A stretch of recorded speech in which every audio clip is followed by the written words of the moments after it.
Hey guys, it's Frojo34 and this is another Marvel Contest of Champions video, and this video is all about the new loading screen and what's behind the loading screen. Who are these other mutants in this photo?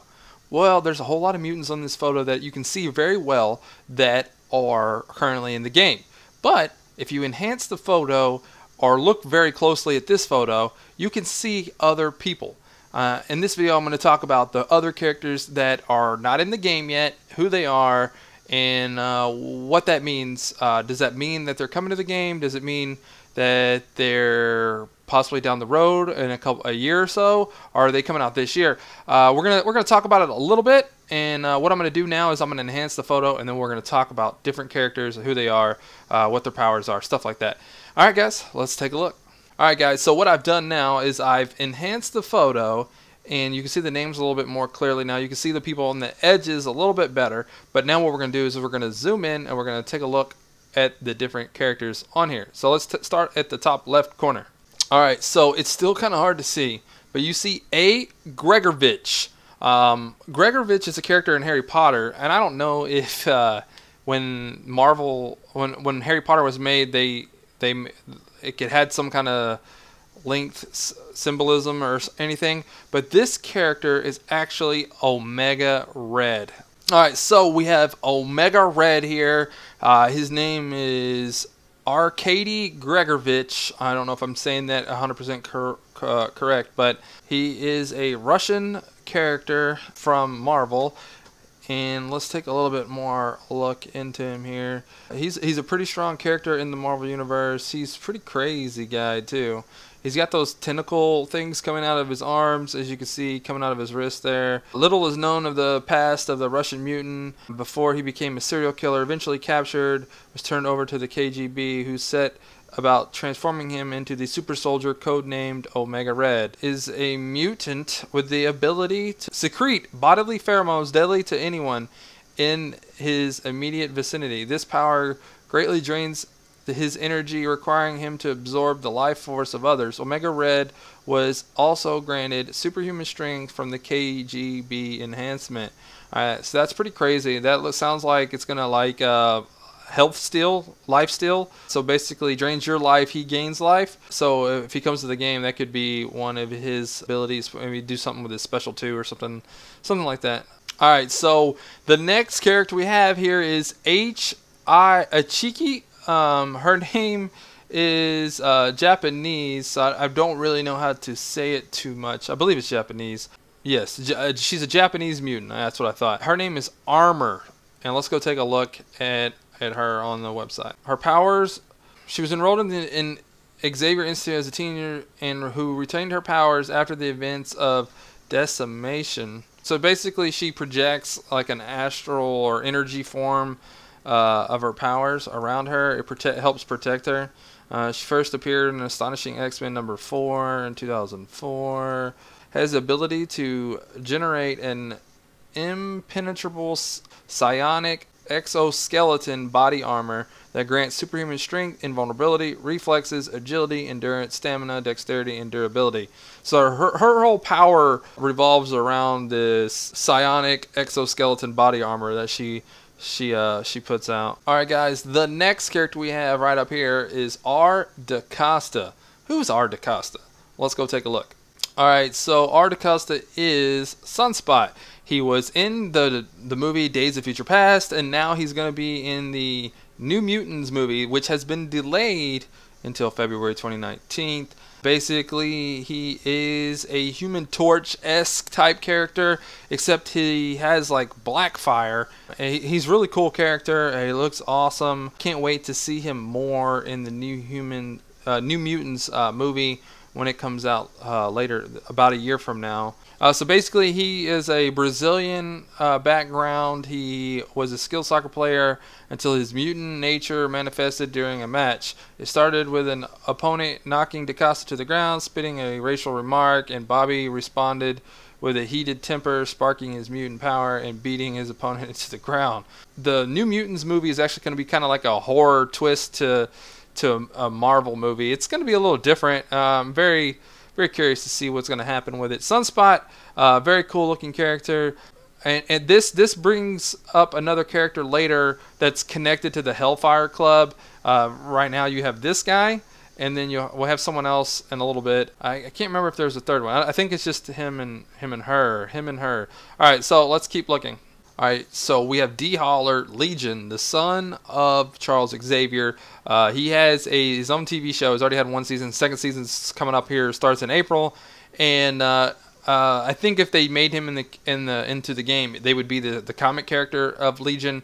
Then the TV version. TV version is kind of like not fully developed. They haven't done much with the full powers yet. He just at the end of season 1, spoiler alert, is realizing that he has powers and it's not in his head, because in the whole first part of the movie, he's like in an insane. I mean, the show is he's in an insane asylum and he's learning that, hey, it's not that I'm crazy. It's because I have some sort of powers. There's something special about me, and he's learning his powers in the TV show. Well, of course, the Legion character is a very dangerous character because he has all these split personalities, and each personality controls a different psionic power.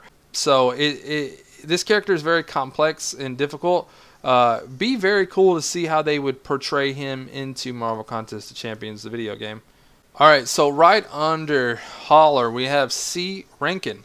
This character is also named by the team name Mimic. Alright, so we got Calvin Rankin, aka Mimic. First gained his mimicking abilities after a lab accident involving one of his father's dangerous experiments. Alright, so his power and abilities are power mimicry. The Mimic is able to copy knowledge, skills, and powers, if any, of every individual within a certain range of him. Different sources list that this is anywhere from several feet to a mile radius. However, he occasionally shows difficulty in juggling multiple powers, and his body can be overloaded by absorbing too many at once. Usually the Mimic loses his duplicated abilities once out of range of the owner, but theoretically, due to the length of time spent with him, his body will permanently retain powers he mimics. Over time, he permanently gained the ability to use the powers of the original X-Men and Professor X. Angel's wings, Beast's physiologically, including enhanced strength and agility, Cyclops' optic blast, Iceman's cryokinesis, Jean Grey's telekinesis, and Professor X telepathy. So he's a pretty powerful character. Alright, so here's another look at Mimic here. Pretty cool. You see the wings and the optic blast here. Yeah, so Mimic looks really cool. He would be really cool to see in the game. Basically like a Cyclops, Archangel, super strength type character added to the game, maybe with some telekinesis and telepathy somehow worked into his powers as well. Alright, so we move on to another character here, and it is Emma Frost. A lot of people know who she is. She's also known as the White Queen from the Hellfire Club. That was the other Hellfire member I was talking about, was Emma Frost. So let's go take a look at her. She's probably the most well-known character on this list, other than maybe who's next, but is a villain that is on here. Let's take a look. Alright, so we have Emma Frost, and she was in the First Class movie with Sebastian Shaw. So she was in one of the movies at one point, and her daughters were actually in the Gifted TV show. So there's that part of it, and the Hellfire Club is partially involved in that. So let's take a look at her. She's formerly the White Queen of the Hellfire Club. She becomes a leader of one of the X-Men, depending on what storyline you're following. Sometimes she's a villain, sometimes she's part of the X-Men. Sometimes she's part of the Hellfire Club. Just depends on what all is going on, what storyline you're looking at.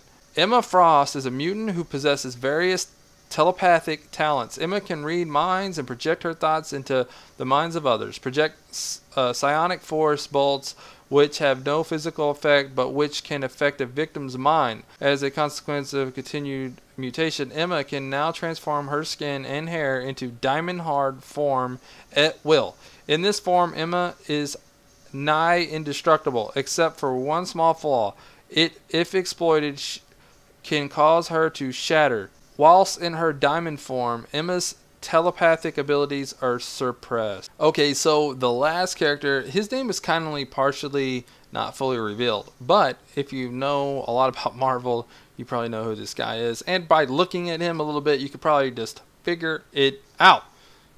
This is the Pale Man, aka Mr. Sinister, the most exciting person on this wall of people not in the game yet. Alright, so we have Mr. Sinister, Nathaniel Essex. He is also known as the Pale Man. He is responsible for the birth of Cable. After Jean Grey dies, he makes a clone of Jean Grey and makes her believe that she's Jean Grey. She didn't even know she was not Jean Grey, and later out becomes Madeline Pryor. So, and he's also very involved with Apocalypse. So this is a sign.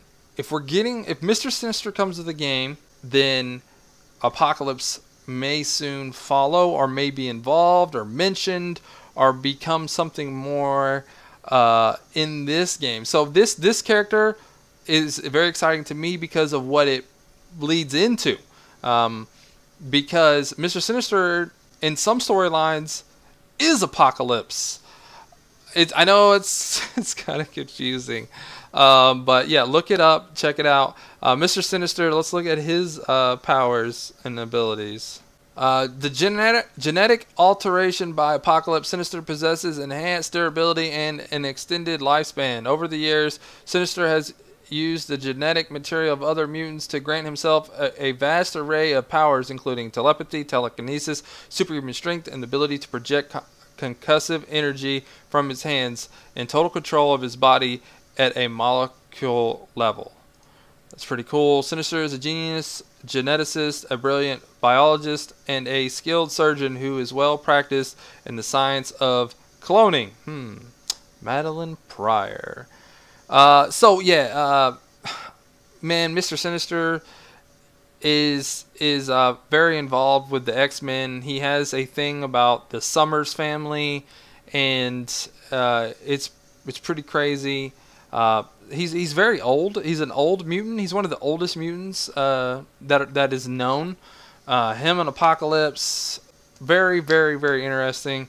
I even predicted Sinister on the web chart. The video links right here if you haven't seen it. Go check it out. I predicted him in there along with some other characters that are, may come out later this year. All right, so what does this mean? Does this mean these characters are coming? No, it doesn't mean they're coming. It could be just that they're mentioning them, they're teasing them, they're giving notice to them. Hey guys, we know who these characters are. Are they coming? They're not really telling us if they're coming or not. I hope that Emma Frost and Mr. Sinister and some of these other characters do come. Sunspot, I'm excited for those characters. I'm excited. Omega Red's exciting to me. He's someone that I've predicted or wanted to come to the game in many videos in the past. I've said it on live streams. He's so many of these characters. Armor, Mimic. He's one that he's probably the one I know the least amount about. But it's pretty cool that he has like Archangel's wings, Angel's wings actually, not Archangel's, because Archangel's wings come from Apocalypse. They were genetically enhanced, blah blah blah. But seems like there's some New Mutant ties and some Brotherhood ties, and then you have Legion. So is it possible that some of these characters come out this year? Yeah, it's possible. It could be a Legion character come out in April when the Legion show comes out. It's possible. New Mutants is next year, so Sunspot, Emma Frost, if they do some kind of Hellfire Club type event around that time when New Mutants comes out, I could see Emma Frost and Sunspot coming around next February. Mr. Sinister, he'd be really cool to see in the game come out. I don't know when they would do it, but maybe later this year with like maybe some sort of Apocalypse event. There is a X-Men movie coming out later this year, but it's based around Phoenix, but there may be some sort of teaser with Mr. Sinister, and maybe they just involve Apocalypse, because normally Marvel Contest of Champions involves the movies, does things around the movies, but they haven't really done that around X-Men movies. So, but they have done X-Men events around or close by X-Men movies that have come out. So it's possible that they do some, like the Phoenix movie comes out and they do some Mr. Sinister Apocalypse event or something like that, or maybe something totally else that involves X-Men characters, maybe some of these other characters. Who knows? But we do know that there is some big event for the Infinity War movie. But tell me, guys, who are you most excited from this loading screen? Who you're most excited about, and who you want to come to the game, and or what other mutants from this are you going to come out on this? I don't think any of these mutants. I think most of this list, if they do come out, won't happen this year. Maybe 1 or 2 from this list come out this year. The rest of them maybe many years from down the line, because Marvel Contest Champions has said in Comic-Con videos that they have plans all the way to go to 2025 for this game. So it could be any time between now and then. So we'll have to see. It could be mutants before that aren't even on this picture come out. Don't know. Are they all going to be the mutant class? I don't know. Mr. Sinister, he's a scientist, genealogist, all kinds of stuff. He could technically kind of be science. Emma Frost, Sunspot, probably mutant. Probably most of them are mutant. But you know, maybe there's something in somebody's background that they see, maybe cosmic or mystic. I could see maybe Legion being mystic, because there's some kind of demonic stuff also going on with that TV show and other things. So maybe they kind of put that into it a little bit, and some sort of mystic character with Legion. I could definitely see that. Alright guys, let me know what you think. I'm going to be playing Heroic of this tomorrow as soon as it comes out live, and then be doing some sort of race with Slice Up for Uncollected. I don't know the exact date yet, but it's looking like Sunday, so let me know if you're excited for that, and I'll see you guys soon. Peace out.